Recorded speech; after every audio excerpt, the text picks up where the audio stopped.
All right, ladies and gentlemen, my name is Joe Burgos, founder of the Piel Canela Dance School, and I'm here accompanied by the world famous, the band leader, Ernie Acevedo himself from Conjunto Imagen. We've been having these amazing segments, and we're going to continue with part three. Ernie, you're up to part three? You're good? Yeah, I'm ready. Let's go. All right. So we're going to be talking about from a dancer's perspective, and because we as dancers are always trying to keep tempo, trying to keep rhythm, trying to keep pace. What's your biggest advice or the biggest way of a new dancer or an experienced dancer even listening to music and really putting their feet to the beat? Yeah, absolutely. The main foundation of our Latin music, salsa, is the conga. It's the conga beat, and the conga beat is what keeps the tempo. It keeps the tempo, and also, it keeps the rhythm. It keeps the rhythm of whatever music is being played.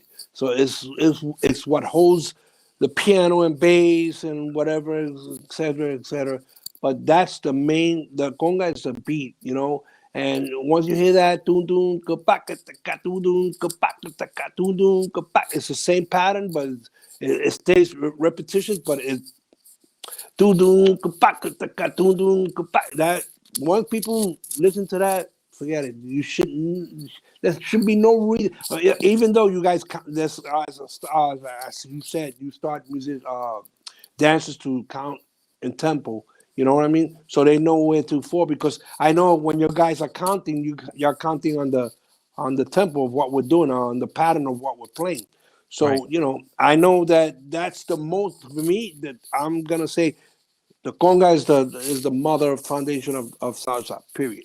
And I think, for the students that are listening to that, the conga is extremely important, and we focus on breaking the style of salsa that we mostly dance to, or we show students is New York style salsa son 2, which we depend on the conga in order to know when to break, when to change directions, right? Do pa, you hear the slap, that's a Right. 2, that's a 6, that's time to go ahead and change directions. And that is what keeps us on tempo, because it is a constant beat across a piece of music, right? It can get more complex, obviously, and more intricate, but when it's a constant beat, that gives us a guide. It gives us a way of True. communicating using the music on the dance floor with somebody else. So, No, uh, and also, I'm sorry. Also, mhm, the cabo, because once you got the cabo and the conga, tum pak taka titico that tito tum tum to tito tum tum to tito tum tum. That that's another foundation. That cabo's another. That's the like the clock. Do tito tito tito. that's You know right. what I'm saying? So you had the conga doing the pattern. Dun, dun, ka, pa, ka, ta, ka, dun, and then the bell going tito, and that's the clock right there. So you can't You got miss out on that. students. Are you aware that he's creating music right on the spot right now? That's what he's doing for you guys. All right. So, and soon we're gonna have Ernie Acevedo come down and teach a class on just music. Hey, I'm there for you, so don't even worry about that. But yeah, we can do that too. So you mentioned before that the dancers energize you. How do you, I guess, configure your music or improvise on the spot? When you're seeing a lot of energy, or maybe sometimes there's low energy, and you're like, oh man, these dancers are kind of bored. How do you decide? Or what's your go-to? Do what changes do you right on the spot make so that you can change the dynamic of the dance floor? Well, when it comes to that, we try to, like I said, usually, we look at the crowd, and we adjust to what's happening in the crowd. So we look at the crowd. The crowd's a young crowd. Okay, we got to be very aggressive on this here. We're gonna play here. We're gonna play a little fast. These people want to be jumping all over the place and doing splits. Okay, so this we gotta put a little more action to the music. And then again, then you have the older crowd that just want to dance. Uh, real simple, sencillo, moving around. And so now we gotta take it back a little bit and All right, and a lot of older people, they tend to like more cha-chas. You know what I mean? So Mm, so you have the cha-cha, which I'm sure that those are different, type of pattern of music that we play, which is a slower tempo of salsa, but very, very, I don't know, very educated dancing. Like, people like, what I'm saying. So again, like I said, it depends. We focus on the crowd, and if we see the minute we start and we see the people on the floor moving all over the place, okay, that's where we at. That's where we stay. We're going that direction, and we try to maintain that. yeah. As a dancer, for me, for example, I've been at events where it's more like a concert. Like people are just sitting down watching, or they're just kind of. Some of them approach the stage, but they're just standing there with their phones and just Yeah. recording the stuff. And I don't know. As a dancer, it drives me crazy. What I want to see is a dance floor full of people just dancing their hearts off, to And the music. and it's funny because it's funny that you say that because um, I like when they stand in front of the stage, but then I also like them to be in the middle of the floor too because I don't want everybody that's standing up on stage in front of the stage and the floor is empty in the back and everybody wants to be up there with the camera. But I did notice that when we do perform, I noticed that we do get a crowd in the front a little bit, and then they start to spur out a little bit, and then I start seeing them dancing, which is cool, you know what I mean? And I say, okay, at least they're enjoying themselves, you know what I mean? Right. Right. It's not like, okay, they stand right there and they just sit with the camera on through the whole show. No, they stand there for a little bit, they record a little bit, and I'm call me arrogant, but I'm gonna assume that the music is really getting to them, and they're like, I'm not gonna stand here. I'm gonna go out there. I'm gonna do my thing now. You know what I'm saying? So I feel that's what that happens when people walk away from the stage from standing there, and they get involved in dancing. Because I've seen them. I'm like, oh, this guy was just here with a camera. He's over there now, back on the floor, in the middle of the floor dancing. So and that's a good feeling for me too. What's been one of your favorite venues to play at? Where do you like to really, really play? Where do you feel it the most? It's funny, Joe. Unfortunately, we don't have any venues now. But one of the key places for me was the old Copacabana, man, on 60th Street. Yeah, Uh, 59. That's right. yeah, right. And that was the place for me. That was, uh, you know, that was a place where I went. I would love to. We had love. I loved it to go there and do, music for these people because it was small, but it was energetic, and the people were right there on the floor dancing, band on stage, people on the wooden floor there. I remember you go up to the side stairs. I don't know if you ever got to Yeah, go there. You go up yeah, to the two side stairs, and people would stand behind and look at the people dancing. That for me was the place. yeah. I agree. I mean, I have a lot of memories of the Copacabana. That's where I started as a dancer because before there were no dance schools. It's very rare that there was an Right. instructor in the studio. So if you wanted to learn how to dance salsa, it was the Copacabana. That's where you had to go, and then you had to endure, dancing with the older generation because that was the only way. In order for you to learn, you had to just throw yourself into the fire and dance with them. And then as you picked up stuff, you would learn, and little by little you would start seeing, oh, this is how these guys do it, and this is the secret of doing, keeping the girls entertained and at the same time dancing around. And it was truly a university of dance, of music, of Hmm. of just the community. And then if you had a chance, you went into the back room for a little freestyle, a little hip hop, because Right. they had that Right. second room in the back. Right. That's true. And the funny part about that is that the Copa was a place where everyone went there. It wasn't like one particular race. You know what I mean? It was like from everywhere. Americanos, Mexicano, Dominicano, Puerto Right. Riqueño, Colombiano. I mean, it was everyone.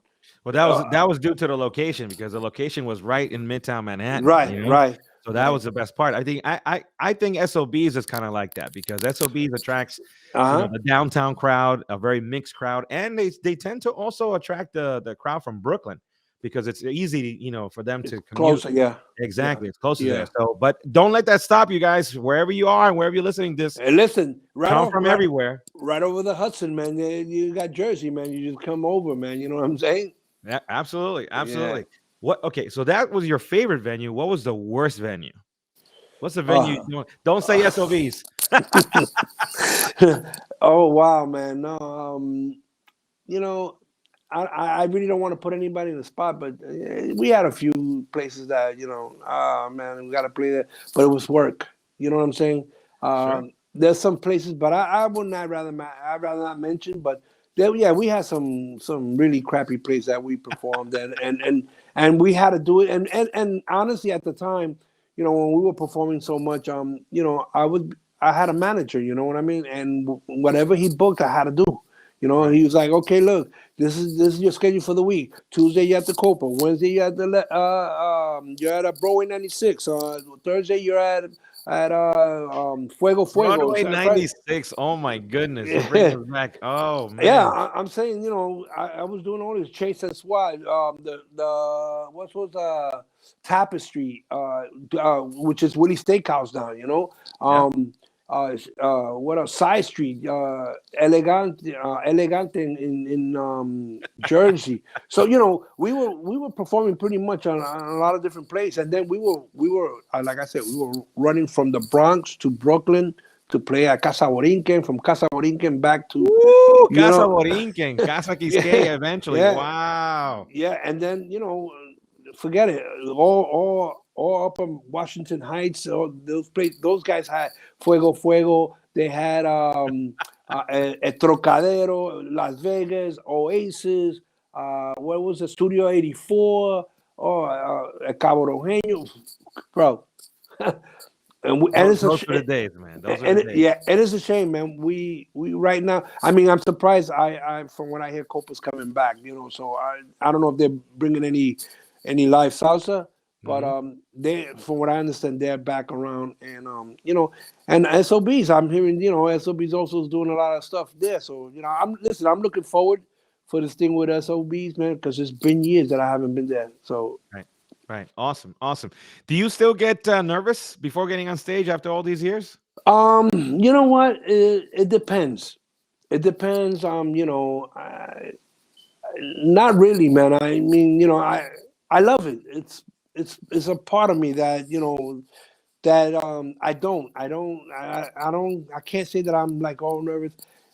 And again, like I said, it depends. If it's a big concert, it's possible. You know what I mean? But I'm so accustomed now to just getting to the place, and I just give the people what they love, man. And give them the service that they like. The hardcore salsa with Conjunto Imagen. Yeah. As a dancer, we have to travel a lot, and it's tough, when you have a family to keep up with that. How does Conjunto Imagen keep up with all the traveling? And I mean, obviously before the pandemic happened, but still, if, as a musician, it must be really hard. Well, the only thing with our group always has been that a lot of us have a profession in the daytime also. You know what I mean? And Mhm. we plan our trips. Our trips have to be planned. It can't be like, oh, next week we're going to Colombia. No, it has to be, we're gonna go to Colombia. It has to be planned. We're going to Puerto Rico. It has to be planned. So and everybody has the years at the job for so many time for so many years that a lot of them are able to just say, yeah, we can go, because they just take the time off. And a lot of, of the guys that work in the day, they have it like that with some of the employers, So, like I said, so what we do is, uh, everything's planned, the family understands, so, yeah, in the beginning was like crazy because it was just here in the city that we were playing every night. It's like, every night. And I've always maintained a job through the day, I do my day job, then I work at night, and breaking night and going to work half asleep, but I did it, you know what I mean? So And a lot of musicians do that, right? A lot of students, that's something that you're opening up because a lot of students, I'm sure, don't know. They think that when they see a musician on stage, that's what they do full time, and it's not. It's really hard because you have to have a full-time job in order to be able to do what you love. Right, Dancers right. are in the same boat. Well, the other thing I say is, we've been a band that, that's been pretty much successful and pretty much known, but it's not as like, like a Mark Anthony or something like that. And I remember when Mark Anthony first came out there, because Mark Anthony used to ask me, all right, he used to ask me, Ernie, how do I get this kind of money? Because they're paying me this and they're paying me. I'm like, I said, you just do it little by little and you'll see. And all of a sudden, the guy, boom, he became Took off. big, and now it should be me asking, hey, how do I, but it is what it is. I mean, we all maintain our profession in the day, and this doesn't last forever. You know what I'm saying? Today you're hot and tomorrow you're not. You know what I'm Mhm. saying? So you got to have something to fall back on. Because music. A lot of people do music, but they play music. Cash. It's all cash money. You know what I mean? And cash money. If you're not saving money, you Mhm. have to. You have to have something to fall back on, because you got to pay taxes. Because if I know musicians that have been living on this off of this for years and still living off of it, but I mean, there comes a time where you know you're not gonna be able to play anymore. I mean, arthritis starts to kick in. All the pain. You Mhm. can't even stand up. You can't. And what are you gonna do? What do you have to fall back on? At least we have something to fall back on. I have. I mean, I retire soon, and I can now travel all the way, and do all the things I want to now, because Sure, now, sure. I've paid my dues to society, and I'm done. I'm almost finished. And now I can play, and I got my money's there coming. My pension, whatever, and I do what I got to do. That's the dream. You're living the dream. You're gonna be Yeah, living the dream soon. yeah. I mean, don't get me wrong, because I lived off the music for a little while myself, and I did, but I did a lot of crazy things too. You know what I'm saying? Sure. You don't save your money, but today it's a different era, and a lot of musicians today, some young guys now are coming in, and they're putting their money to good use.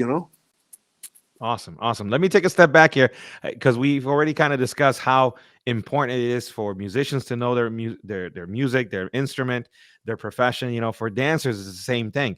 It's very important for them to learn, and for students, how important would you say it is for new salsa students to learn about the music, the history, the artists, the culture? Yeah, well, like we said, earlier, much earlier, it's important that where this music is coming from, how it's been created, to where we at today. It's good to know that. I mean, it's a good acknowledgement, go back and really see what music is about. Just don't grab an instrument and play, and because Joe, I'm gonna be honest. We got a lot of musicians today that just pick up an instrument and play a little conga, and then they're making a band tomorrow. No, listen. I paid my dues, man, for many years. You know what I'm saying? I'm not Right. gonna say, listen, you can't get up today. I mean, you can't. I can't say you're born today and tomorrow you're playing. You know what I'm saying? I mean, yeah, if you can do it, fine, and if you know the craft, that's fine. You know what I'm saying? But learn your history of your music. You know, so when somebody comes up to you and talk to you, because I remember going up to a few guys, man, that at one time was playing with Frankie Negron, and I'm like, you ever heard of Peter Conde or Willie Colon? They were like, nah. I'm like, bro, I was shocked. Right. I was like, wait a minute, how did you learn how to play music and not know about these musicians? I don't get it. And like I said, important. Just learn your history. And like no, I mean, you guys got your school down, everything. You guys are doing all of that, and I'm gonna say I'm gonna hope that I'm saying it right, but what's his name? The dancer. Oh my God, the first guy that came out dancing that everybody knows who he is. I can't even know who he is. He has his own band. He came out and he started doing this, and and everybody followed after him. What's his name? Eddie Torres. Eddie Eddie. Torres. Eddie Torres, you know what I mean? Right. Eddie Torres came out, and thanks to him, all these I'm gonna say a lot of these schools are out there because from his school, a Mhm. lot of big dancers are out there doing their thing because of him. You know, Absolutely, so absolutely, yeah, and learn. That's where you learn from those guys that que son pioneros. Those are the guys that okay, you know what I mean? Like you, I mean, you guys been around a long time, man. You know what I'm saying? And and just like you said, in the dancers world, you learn a couple of moves, one or two basics, and you want to be an instructor right away. yeah, yeah, and no, it takes time, man. I mean, you put your heart and sweat because I mean, yeah, I learned how to dance a little bit, and I did a couple of shows. I did a couple of Congress stuff, and right away I wanted to no, learn what you're doing, man. And the key thing is always being humble, to your classmates and being humble to your students and the way that's how my business. That's why I've been able to last long where I'm at, and be honest with your guys and always, tell them, exactly what is it that you want, so people understand where you're coming from. Awesome. Let me ask you a question that Bianca had, because if I don't ask my wife's question, she's going to kill me. All right. So she's, when she teaches students, she comes across a hard time, right? Trying to describe to the students what a transition, what a beat change is in a song.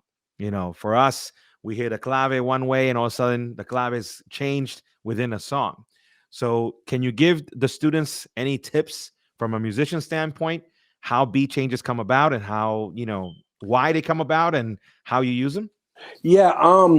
What happens is that sometimes at some point the song, when they sing it in one clave, pa pa pa pa pa. But then when it's gonna change, they always add one beat extra. That's right. And that one beat extra, boom, changes it, and you just got to be ready. So when that one beat, because you'll feel it in one way, you say like, wait a minute, oh wait, I was no, but you always gonna get that one beat extra that's gonna give you that extra time to know that okay, when I make this turn, I'm gonna come back on this, right? I guess that's how you guys do it, or count it. But or I'm Mhm. instead of coming back on six on this beat, I'm gonna come back and make my turn or something, and I'll come back on six, and I'll land right on my six because now it's on this clave, So yeah, and that's one way of explaining the clave change. The other things are most of the times when you change the pattern. Let's say if we're playing straight tumbao, which is a tudum, tudum. You see everything's on clave. Everything we do is clave. It's either 2-3 clave or 3-2 clave, back and forth. So whatever we do is gonna be inside that clave. We're not gonna, there is. I'm not. Let me go back because a lot of people do play out of clave, so they just do it, but it's very rare. But when you're playing something like a one go that you come into to a tunga ting ting tung tunga ting ting, we always try to keep it in that structure, in the clave structure. Or if you go into a Mozambique, it might be tung tak tung tak tung tung tung tak tung tak. That stays in that clave. So the only thing that changes is that again, like I said, singer might start at this clave and 2-3 clave, and then the montuno, which is the waheo, where people get into the more fancy stuff. That's when it changes clave. But again, like I said, they always give you that extra one beat. Either they take that one beat or take one beat out so that you can fall Right. in that clave. Right, right, right. So, and the best way to get used to hearing that is, I guess, listening to as much music as possible. Yeah, and keep it clave. That's what you guys do. Is you everything's tempo clave tempo. So and for us, that's we gotta read it. So it's in the chart.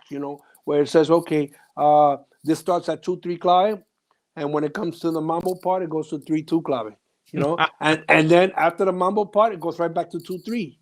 So yeah, we've had it because some people might feel, or rather, sometimes the composer writes the song a certain way, and then he feels the choro a different way. So when he does the choro right after the verse in the beginning, Now he's singing the chorus in a 3/2 clave when he started the verse on a 2/3 clave. So so now to keep that feel, so now what happens is they change the clave.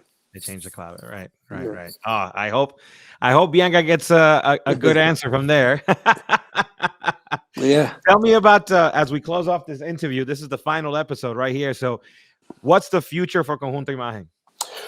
Well, Joe, yeah, as you know, first of all, I want to thank you guys and your school for helping us because we did it during the pandemic. You were able to get a few of your students, and I know it was hard. We videotaped one of our songs, which is Los Rumberos, and having you guys there, and it was hard because we were in the middle of pandemic, and Yeah, I didn't want to do the mask thing because I mean, we knew the pandemic at some time was gonna, and then to do a video with people with masks on, it was gonna be like, you know, so I wanted to keep it just regular, and then since we couldn't have people in the club because there was no clubs. They allowed us to do the club because we went along with what they were telling us to make sure that everybody was 6 feet apart. Doing that way, everybody was on that side. Everybody had their mask on when we were off. But again, I thank you guys for helping us on that. Imagen did that album during actually before the pandemic, and due to the pandemic, we had to hold off everything. And then as the pandemic was starting to open up again and everything was starting to look good, then we started to do things and finish up the album and pull it out after the pandemic. Actually, yeah, after the pandemic. But right now, we're looking forward because again, like I told you, I said, listen, I have a tune that I'm working on. I'm actually working on a whole new production. We're almost done. oh wow. I'm hoping to have you guys again because the tune that I got is actually was done by Wayne Goldberg. Estamos en Oh, Salsa. And I took that tune and I redid it in a nice, ooh, man, it's got a nice rhythm. are we gonna Uh, hear it on Friday? no, because I don't play anything that's new. Oh, No, oh. I don't play nothing new until I record it, until it's out. You know what I mean? Because then Okay, okay. people hear it and they're like, "Oh, I heard that already." No, we take it out, and then when people hear it, they say, "Oh, I can't wait to hear them. I want to hear them play this song." And I that's the way love that song. I yeah, mean, Wayne, may he rest in peace, but that was an amazing song. I mean, that's a long song too, but yeah. No, I didn't do it as long, but I did it okay. more. It's more modern. And my goal is I would like to use not just Piel Canela. You know what I mean? I want. My vision is like getting like students from all over, man. Awesome. Yeah, let's all work Europe, together. yeah, Europe, Mexico. I want it like I want to piece it like everybody doing salsa. Because it's worldwide. You know what I'm saying? And Absolutely. I want to show like Colombia. The Caleños they have their own way of dancing. Everybody Yeah. has their own way, and that's what I want to try to envision that thing that style like that for everyone that likes salsa. So that's where I'm at. So I'll definitely let you hear it though. You know what I'm I, saying? Because I it's can't it's it's I can't groovy. wait. I can't wait. Yeah. If you can have your fans remember one thing about you, what would it be? That I'm a salsero, true salsero to the end, to the day I die. That's awesome. That's awesome. All right, so last chance. If if you had one message to give your fans, what would it be? You know what? Follow Conjunto Imagen wherever we go, and you know what? Teach your children, man. Teach your children about salsa. Especially the Latinos, man. Don't let don't let them escape this music because we don't want this music to go away. This music has been around for many, many, many, many moons, man. Let's continue to strive with this music and educate our children, man. That not only in dancing, but as musicians too. But a music lover too. Play a lot of salsa at the house, and yeah, slip in your little hip hop and your little R&B and your but also then educate them in our music. Don't let our music die. That's it. Wise words from a man that's been in the industry for a very long time and for a band that has over 30 years of experience. Ernie Acevedo, it's been a true honor to share this moment with you. I hope our students really get, I mean, I can't see how they can't get a lot of it. I would listen to this interview all the time. I have about 100 more questions, but I Yeah. guess we'll have to wait for another time. But Joe, you're not the only one. Trust me, man. I've done these, and then people are like, "Yo, you should write a memoir." I'm like, "Oh man," and it's funny, Joe, because I started to. I'm talking about maybe in 2001, I started to write, and then that was back then, and I was like, "But maybe one day I'll probably, I'll make it happen." after you retire, you're going to have a lot of time. Don't worry. Yeah, yeah, yeah, Ladies yeah. and gentlemen, that does it for us. You have been listening to Ernie Acevedo, the band leader of Conjunto Imagen, giving us some insight into not only his world, but his music, his passion for it. And of course, don't forget, we are going to be experiencing the live music on stage at SOBs. Yes, April 1st. The doors open at 6:30. I will be teaching a salsa intro class at 7 o'clock. At 8 o'clock, the band comes on. Don't show up at 10 o'clock. The evening's over at 10:30. So you want to make sure that you catch the band at 8 o'clock and hopefully a second set after that. And we're just going to have a great time with Piel Canela Dance Studios, DJ Cocotaso. It is open to the public. So everybody has at least 5,000 friends. I see them having 5,000 friends on Instagram and Facebook. Bring 2 or 3 or 5 of those people so That's we it, can have man. an amazing event. Yes. And again, from everywhere, Brooklyn, the Bronx, Queens, Jersey, Long Island. Who am I leaving out? Staten Island. Yeah, hey, Connecticut, Boston, hey, listen, you come 4 or 5 hours away. We're here. We're gonna be here. Come early. Come early and come enjoy our music and Pierre Canela's studio doing their routine. So don't miss it, folks. All right, guys, that's it for us. Thank you, Ernie, once again. We'll see you at SOBs. Have a great Absolutely. have a great one, guys. Thank you for everything. You, Bianca, and everybody. Un abrazo para todos. We'll see you soon. All right, brother.